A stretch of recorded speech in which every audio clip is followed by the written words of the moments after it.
এইটা নাকি একটা ফ্যামিলি কার্ড। এগুলো একদম ভুয়া, এগুলো ভুয়া। আমি চিফ ইলেকশন কমিশনারের কাছে এই কার্ডের ব্যাপারে কথা বলেছিলাম।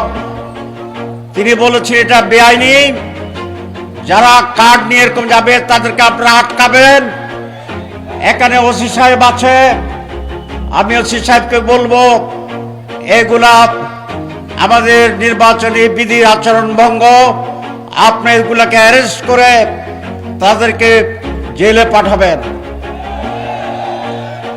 এখন এই যে প্রতারণা করছে, এরা ইলেক্টেড হলে কি প্রতারণা করবে না করবে না? একটি দলে নতুন করে ভারতের সাথে আপোষ করে আবার দেশ শাসনের জন্য বাংলাদেশকে বিক্রি করে দিতে চায়।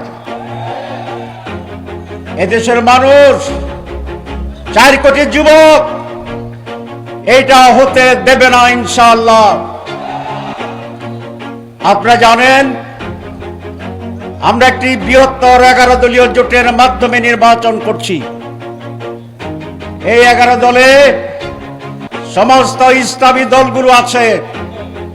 আমরা এমন এক দেশ গড়ব যেই দেশে চাঁদাবাজি থাকবে না, মানুষের অধিকার থাকবে, উচ্চ শিক্ষা থাকবে, সম্মান শ্রদ্ধা থাকবে এবং বাংলাদেশ স্বাধীন মাথা উঁচু করে দাঁড়াবে ইনশাআল্লাহ।